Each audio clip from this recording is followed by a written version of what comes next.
अरे लड़की, पहले हाथ पैर तो ठीक से धो ले, फिर रसोई में जाना। ममता ने अभी अभी स्कूल से घर लौटी अपनी 15 वर्षीय बेटी रोशनी से कहा। अरे माँ, मुझे बहुत तेज भूख लगी है। पनीर की सब्जी बनाई है ना?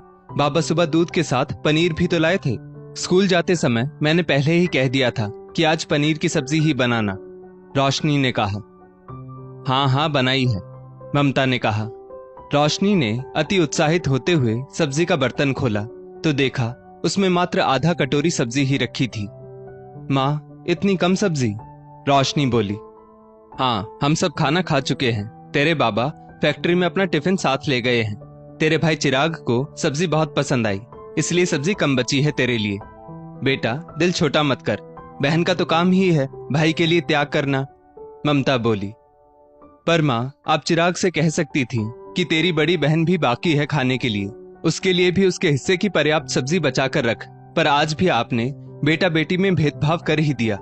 पिछले हफ्ते भी आपने जब हलवा बनाया था तब भी आपने जबरदस्ती चिराग को 2 कटोरी हलवा खिला दिया था, जबकि आप जानती थी कि मेरे लिए केवल 2 चम्मच हलवा रखा है। चिराग को आप दूध वाली चाय देती हैं, जबकि मुझे पतली सी कम दूध वाली चाय देती हो। माँ, आप ऐसा क्यों करती हो? हर जिद चिराग की पूरी करती हो। चिराग पढ़ने में एकदम 0 है, फिर भी कोई उसे कुछ नहीं कहता। उल्टा आप उसे उसकी मनपसंद चीज बना बना कर खिलाती हो। सच में माँ, जमाना बदल गया है, फिर भी लोग पता नहीं किस सोच में जी रहे हैं। आज भी लड़का और लड़की को लेकर भेदभाव होता है, रोशनी गुस्से में बोली। ज्यादा लेक्चर मत दे, अब जाकर चुपचाप खाना खा ले। सब्जी कम है तो क्या हुआ, साथ में दाल है, अचार है, चाहे तो पापड़ भी सेंक ले, ममता अपनी बेटी रोशनी से बोली। अरे बेटे को पढ़ाएंगे तो बाद में हम लोगों के बुढ़ापे में वही काम आएगा। उसको अभी अच्छे से प्यार से खिलाएंगे पिलाएंगे तो वही हमारा बुढ़ापा संवारेगा। तुम्हारा क्या है, तुमको तो बाद में ससुराल ही जाना है, वहां चूल्हा चौका संभालना है, सबकी इच्छाओं का मान रखना है, सबकी सेवा करनी है। इसलिए अभी से छोटी छोटी चीजों का त्याग करना सीखो। एक सब्जी के लिए तुम अपनी माँ से बहस कर रही हो, कल को ससुराल में सबको खिलाने के बाद खाना कम पड़ गया तो क्या अपनी सास के सिर पर चढ़ जाओगी? ससुराल में तो बहू के नसीब में भरपेट खाना लिखा ही नहीं है। आदत डाल लो अभी से, हमने भी सहा है, ममता बोली। इसके आगे रोशनी कुछ नहीं बोली। गुस्से में उसने दाल के साथ 2 रोटी खाई और रोती रोती कमरे में बिना स्कूल के कपड़े बदले सो गई। ममता और विवेक के 2 बच्चे हैं, 15 वर्षीय बेटी रोशनी और 12 वर्षीय बेटा चिराग। निम्न मध्यम वर्ग परिवार था उनका। ममता का झुकाव बेटे की तरफ ही था, जबकि ममता के पति विवेक कभी कभी बेटी पर भी प्यार लुटा देते थे। ममता ने भी अपने मायके में बेटा और बेटी में भेदभाव वाला रवैया देखा था। उसने ये मान लिया था कि बेटा है तो सब कुछ है। बेटे की माँ की अलग ही ठसक रहती है। बेटी की उसकी जिंदगी में कोई अहमियत नहीं थी। बेटी भी रंग की सांवली हुई, बिल्कुल अपने पिता की तरह। इस बात से भी ममता को दिक्कत थी कि उसकी बेटी उसकी तरह गौरी वर्ण ना होकर अपने पिता की तरह सांवले रंग की हो गई। उसकी शादी में दहेज भी ज्यादा देना होगा, तभी उसके हाथ पीले होंगे। हमारे समाज में दहेज लोभियों की सोच अभी तक नहीं बदली है, जबकि बेटियां हर क्षेत्र में बेटों से आगे जा रही हैं। बेटियां सारी बाधाओं को पार कर आगे बढ़ने को आतुर हो रही हैं। रोशनी पढ़ने में बहुत होशियार थी। उसने अपने प्रति माँ के असंवेदनशील व्यवहार को झेलते हुए भी बिना किसी ट्यूशन कोचिंग के अच्छे नंबरों से 12वीं पास कर ही ली। बाबा, मैं कॉलेज जाना चाहती हूँ, मैं आगे पढ़ाई करना चाहती हूँ, वकील बनना चाहती हूँ, रोशनी ने अपने पिता विवेक जी से कहा। पर बेटा, वकील बनने में तो 4-5 साल लग जाएंगे, और वैसे भी वकील बनकर तुम क्या करोगी? तुम्हारे ससुराल वाले कौन सा तुमसे वकालत करवाएंगे? पिता विवेक ने रोशनी को समझाया। अरे बहुत कर ली पढ़ाई, अब घर गृहस्थी के काम अच्छे से सीखो, वही काम आएगा आगे, नहीं तो हमारी नाक कटवा दोगी। और वैसे भी तुम्हारी पढ़ाई के लिए पैसे ना है हमारे पास, पढ़ाई में भी खर्चा करो और शादी में भी। तुम्हारे भाई की पढ़ाई में भी तो पैसे लगेंगे, रोशनी की माँ ममता जी ने कहा। माँ, 10 साल की उम्र से मैं घर गृहस्थी के सारे काम तो कर रही हूँ। झाड़ू पोछा, कपड़ा बर्तन से लेकर खाना पकाना सब आता है मुझे। 3-4 साल अच्छे से पढ़ लूंगी तो मेरा भविष्य बन जाएगा। मैं रोटी बनाना ही नहीं, रोटी कमाना भी जान पाऊंगी, रोशनी ने कहा। बहस करने की जरूरत नहीं है, अच्छा रिश्ता मिलते ही तुम्हारी शादी करवा देंगे। मन को मारना सीख जाओ, यही एक लड़की की नियति है। ससुराल में जो खाने पीने को मिले उसी में ही संतुष्ट रहना और सबकी सेवा ही अपना धर्म समझना, ममता जी बोली। ममता, मैंने तुमसे कितनी बार कहा है कि बच्ची के साथ इतना रूखा व्यवहार मत किया करो। ठीक है, हम उसे आगे पढ़ाने की बजाय उसकी शादी कर देंगे, पर जब तक वो हमारे साथ है उससे प्यार के 2 बोल बोल ही लिया करो। विवेक जी ने कहा, आप कुछ नहीं समझेंगे। बेटियों के साथ किया जाने वाला प्यार भरा व्यवहार उनके लिए ही मुसीबत बन जाता है।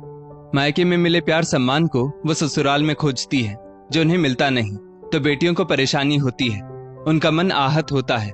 ससुराल वाले जिम्मेदारी तो पूरी देते हैं, पर 2 वक्त का खाना भी सही से नहीं मिलता। इसलिए मन मारने और त्याग करने की आदत बेटियों में शुरू से ही होनी चाहिए। ममता जी ने अपना पक्ष रखा। रोशनी की एक नहीं चली। माँ बाप रोशनी के लिए रिश्ता देखने लगे। कुछ दिनों बाद सुबोध, जो कि मध्यम वर्गीय परिवार से था, उसका रिश्ता रोशनी के लिए आता है। सुबोध ग्रेजुएट था। उसकी अपनी स्टेशनरी की छोटी सी दुकान थी, जिसमें वो अपने पिता के साथ बैठता था। सामने से दहेज की कोई मांग नहीं आई, क्योंकि लड़के वालों को भी लड़की मिलने में परेशानी थी। कारण था कि सुबोध इकलौता बेटा था। घर में बुजुर्ग दादा दादी माता पिता सब साथ थे। आने वाली बहू के ऊपर जिम्मेदारी कुछ ज्यादा ही थी, इसलिए लड़के वालों ने दहेज की मांग नहीं रखी कि उन्हें अच्छी बहू मिल सके। बिना दहेज की शादी का सुनते ही ममता तो बावरी हो गई। अरे चिराग के पापा, इकलौता लड़का है, देखने में भी सही है, बिना दान दहेज शादी के लिए तैयार है, और क्या चाहिए हमें। हमारी रोशनी के सांवले रंग से भी उन्हें कोई परेशानी नहीं है, चट मंगनी पट ब्याह कर देते हैं रोशनी का। ममता अपने पति विवेक से बोली। 2 महीने के अंदर सगाई शादी सब हो गई। रोशनी सुबोध की पत्नी घर की बहू बनकर ससुराल आ गई। घर में सबने खुले दिल से रोशनी का स्वागत किया। बहू, पहली रसोई है तुम्हारी, मीठे में क्या बनाना जानती हो? सास निर्मला जी ने पूछा। खीर, हलवा, सेवई सब बना लेती हूँ, रोशनी ने धीरे से कहा। ठीक है, मैं घर के सदस्यों के हिसाब से खीर का सामान निकाल देती हूँ, बाकी का खाना मैं बना लूंगी। तुम्हें किसी प्रकार की मदद की जरूरत हो तो बताना, निर्मला जी बोली।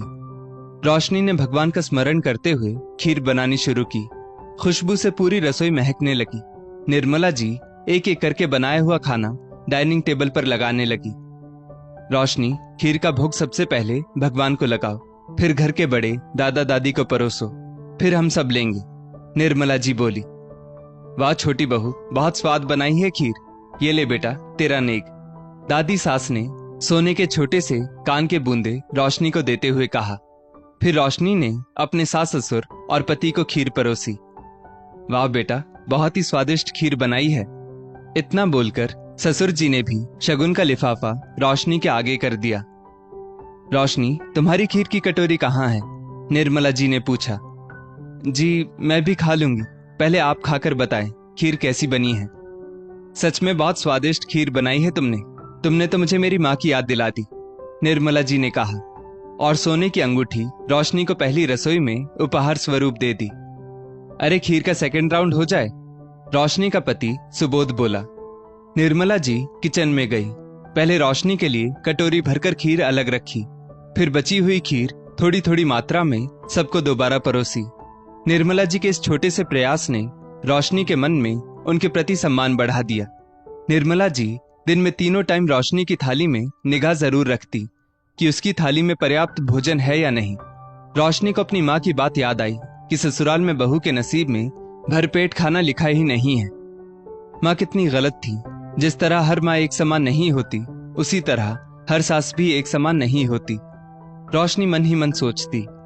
ससुराल वालों के प्रोत्साहन से रोशनी ने जल्द ही वकालत की पढ़ाई भी शुरू कर दी। रोशनी को उसके ससुराल में मायके से ज्यादा प्यार और अपनापन मिल रहा था। वो भी पूरी निष्ठा से अपने सारे कर्तव्य निभा रही थी। इस बीच रोशनी एक बेटे की माँ भी बन गई। साथ साथ उसने अपनी पढ़ाई भी जारी रखी। रोशनी अपनी माँ के द्वारा कही कड़वी बातों को भूल चुकी थी। रोशनी वकील बन चुकी थी और प्रैक्टिस भी करने लगी थी। रोशनी अपने सुख दुख सब अपनी सास को बताती, मायके की खुशियां भी बताती, दुख भी बताती। जब उसके मायके से कोई अच्छी खबर आती तो वो खुशी से फूली नहीं समाती और ससुराल वालों को बता देती। मायके से कोई बुरी खबर आती तो वो दुखी हो जाती।